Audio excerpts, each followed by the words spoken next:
There's a liquid that costs $2 and resurrects rotting wood. Wood that crumbles when you press a finger into the boards. Wood your contractor walked across and called a total loss. Wood he quoted $4,000 in lumber costs to replace. That same wood becomes hard as stone in 24 hours. No replacement boards, no new lumber, no crew in your backyard. This liquid has existed for over 60 years in marine supply catalogs. Boat builders used it to restore hulls that surveyors had condemned. Structural engineers used it to save century-old timber frames. Then the home improvement industry discovered it worked on residential decks. They did not celebrate that discovery. They buried it, not because it failed, because it worked too well. A liquid that eliminates a $4,000 job cannot generate profit. And what cannot generate profit gets quietly removed from the conversation. This is the story of the $2 liquid the deck industry prays you never find. Welcome to Dr. Ezra Brooks. If you're not subscribed yet, hit subscribe and the bell. This is where we decode what the industry buried. In the early 1950s, a crisis was consuming the wooden boat industry.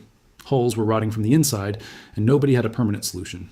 Shipyards along the Gulf Coast were replacing planks by the thousands each season. A marine chemist named Wilhelm Becker began experimenting with liquid epoxy resins. He discovered that thinned epoxy could penetrate wood fibers at the cellular level. The liquid did not coat the surface the way paint or sealant would. It soaked deep into the fiber, filled the voids left by decay, and cured hard. What had been soft and crumbling became harder than the original undamaged wood. Tests at a Louisiana State University marine laboratory in 1958 showed compressive strength increases of over 400% in treated timber samples.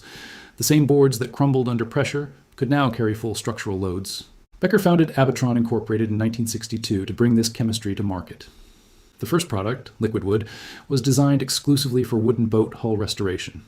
Boatyards from the Florida Keys to Chesapeake Bay adopted it within 2 seasons. Naval engineers used it to restore deteriorating timber piers along the eastern seaboard. The National Park Service applied it to aging wooden structures and parks across the country. Historic preservation societies used it on covered bridges, old barns, and Victorian homes. For 3 decades, this chemistry lived quietly in marine and historic restoration circles. Then, the American suburban housing boom of the 1990s changed everything. The home improvement market exploded and millions of aging wood decks came due. Millions of suburban homes built in the 60s and 70s had decks now rotting at the joists. Those decks, now 20 to 30 years old, were failing at the rails, posts, and ledger boards. Deck replacement became one of the highest margin services in residential contracting. The average deck replacement crossed $3,000 by 2002. By 2010, that number had passed $5,000 in most major markets. The epoxy wood hardener already existed. It worked. It cost almost nothing. But it never made it into the mainstream home improvement conversation. It stayed in marine supply catalogs and historic preservation newsletters and boat forums, right where the construction industry needed it to stay. This video is just the surface. I have collected everything the industry does not want you to know. All of it is inside the complete decoded vault. A step-by-step guide to epoxy, wood hardener, and the products that actually work. Off-grid, water harvesting systems that utility companies spent decades suppressing. Passive solar heating designs that energy companies prayed you would never find. Rust treatment formulas that auto shops call a direct threat to their service revenue. DIY roof coating methods that roofing contractors label dangerous because they work. Food preservation techniques that function without power and without refrigeration. Natural insulation methods that outperform spray foam at a fraction of the cost. Over 12 guides in one place. No filler, straight to the point. The link is in the description. But stay here. The video is just getting started.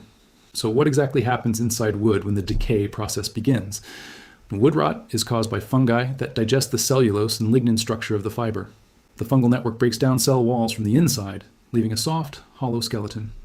This is why rotting deck boards feel spongy underfoot. The internal structure is already gone.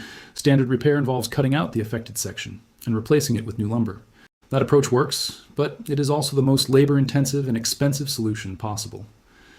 Epoxy wood hardener operates through a completely different mechanism than surface treatments. The liquid is a low-viscosity epoxy resin, thinned specifically to penetrate degraded wood fiber. It wicks into the timber the same way water would, following the existing decay channels inward. Once inside the boards, it begins to cure through a chemical reaction with ambient moisture. As it cures, the epoxy cross-links with the remaining fiber and encases it in rigid polymer. The result is a composite structure, part wood and part epoxy, with full integrity restored. A study published in the Forest Products Journal in 2007 found that epoxy consolidated wood samples achieved compressive strength values. comparable to sound, undamaged wood of the same species, tested under identical conditions. In some laboratory tests, treated samples actually exceeded the strength of the original timber. That last result is worth pausing on. It appeared consistently across multiple test samples. Treated rotting wood can become stronger than it was before the decay ever started. The product works on pine, cedar, redwood, and pressure-treated lumber. Those 4 species cover the vast majority of residential deck construction in the United States. It works on horizontal deck boards, vertical rail posts, and the critical ledger board connection. The ledger board is where the deck attaches to the house wall and where structural failure begins. It is also the most expensive section to replace, often requiring permits and city inspections. Epoxy hardener restores a failing ledger board to structural capacity in 48 hours. No permit required, no licensed inspector, no $4,000 bill. Independent testing at the University of Maine Forest Resources in 2014 confirmed penetration depths of up to 3/4 of an inch in severely degraded pine boards. For reference, most deck rot begins at the surface and rarely extends deeper than 1 inch. That means a single treatment cycle addresses the full depth of most residential deck rot. The product also works on wet wood, though penetration depth drops by approximately 30%. In humid climates, a second application after the first cure cycle maximizes long-term results. One point worth addressing, honestly: epoxy hardener is not the right call for every situation. If a board has lost more than 60% of its fiber to decay, full replacement is correct. But that scenario represents a small fraction of the rot homeowners actually encounter on site. The vast majority of residential deck rot falls well within the restoration range of epoxy hardener. Any contractor who tells you otherwise is either uninformed or has a financial incentive to replace. And now you have the information to ask that question directly and out loud. If you have made it this far, you already know more about deck repair than most homeowners. Subscribe and share this with someone who is about to sign a $4,000 estimate. Everything the industry buried is in the complete decoded vault. Link in the description. Now stay with me. The heaviest part is coming. So why does almost no homeowner know this product exists? Walk into any hardware store and ask an associate about epoxy wood hardener. Most will look at you blankly. A few will point you toward wood filler in a nearby aisle. Wood filler is a surface patching compound. Epoxy hardener penetrates the structural fiber. These are not the same product, and the distinction is never explained at the retail shelf. This industry confusion is not an accident. It is the intended outcome. The residential deck replacement market generates approximately $9 billion per year. $9 billion built on a culture of replacement rather than restoration. Deck replacement is one of the highest margin services a contractor can offer a homeowner. The average job takes 2 to 4 days of crew labor and returns margins of 40 to 60%. Every homeowner who uses epoxy hardener is a replacement job that disappears from their books. You cannot sustain a $9 billion industry on a $2 solution. The product also threatens the pressure-treated lumber supply chain. That industry moves over 8 billion board feet per year through American lumber yards. A culture of repair rather than replacement would collapse the demand that drives that volume. Manufacturers of epoxy wood hardener are small specialty chemical companies with limited reach. They do not have advertising budgets that compete with home improvement retail chains. They do not sponsor the renovation television programs that shape homeowner expectations. They do not fund the contractor training programs that define what a licensed pro recommends. The shelf placement you see at major home improvement retailers is not random. Brands pay for eye-level shelf space. They pay for end cap displays and seasonal circular features. A small specialty company with a $2 solution cannot compete in that retail placement system. So the epoxy hardener sits at floor level, wedged between paint strippers and turpentine. Meanwhile, the decking material aisle gets an entire wall, at eye level, fully lit. The contractor writes the replacement estimate and moves on to the next job, and the homeowner, knowing nothing else, signs the contract. There's also a legal dimension here that most homeowners never encounter. In most states, a contractor must present repair options before recommending full replacement. In practice, this requirement is almost never enforced in residential contracting. Contractors routinely present full replacement as the only option for localized rot damage. A $200 repair job does not pay a crew for the day. A $4,000 deck replacement pays the crew for 3 days and leaves margin. The incentive structure is built entirely around replacement, not restoration, and you had no reference point to push back, until now. Here is what to do. The process takes one afternoon and requires one bottle from the hardware store. Start by identifying every affected board using a flathead screwdriver as your probe. Press the tip firmly into the wood surface along the grain of each board you suspect. If it sinks more than 1/4 inch without resistance, that section has active rot. Mark every affected area with chalk or tape before you begin the application. Clean the entire deck surface with a stiff brush, removing all debris and loose wood fiber. Let the timber dry for a minimum of 48 hours before you apply anything.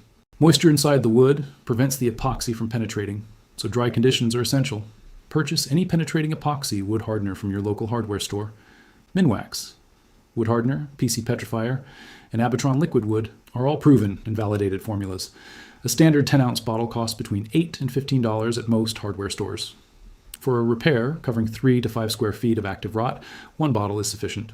Apply the liquid generously with a disposable brush directly onto the rotted deck surface. The boards will absorb the first coat almost immediately as the epoxy fills the decay channels. Apply a second coat within 15 minutes before the first layer begins to cure. You will watch the wood surface darken and firm up as the epoxy penetrates deeper into the fiber. Allow a full 24 to 48 hours of cure time before applying any weight to the boards. After curing, test the same spot with a screwdriver probe again. The board that sank a 1/4 inch before will now resist the tip entirely. If the decay was deep, apply an epoxy wood filler compound over the hardened surface. Sand it smooth, prime the area, and finish with your regular deck stain or paint. One application typically lasts 5 to 7 years under normal outdoor exposure conditions. After that period, a light reapplication maintains the structural integrity indefinitely. Compare that to the replacement cycle the industry prefers. That bill returns every 10 to 15 years and it starts at $4,000. The repair is invisible to the eye. The structural capacity is completely restored. The total material cost for a typical repair is under $20. The same repair, quoted by a contractor, ranges from $800 to $4,000. In 2019, a homeowner in Portland shared her deck restoration results online. She had received 3 quotes ranging from $2,200 to $4,800. She spent $31 total on epoxy hardener, wood filler, and sandpaper. Her restored deck passed a subsequent home sale inspection without any flagged structural issues. The knowledge was already out there. She simply had to find it. This is what the industry counted on. Not that the product would fail, that you would never look for it, that you would accept the $4,000 quote and sign without asking a single question, that the bottom shelf in the paint aisle would stay invisible forever. The rot in your deck boards is not the real problem. The rot in the information available to American homeowners, that is the real problem. And that problem has a solution. It is called knowledge. Dr. Ezra Brooks exists for one reason: to decode what they buried so you never have to pay for what should always have been yours. If this vault opens something for you, subscribe and share it. Every share is a contractor quote that never gets signed. Every view is a vault they cannot close again. The next vault opens soon, and what is inside is even heavier.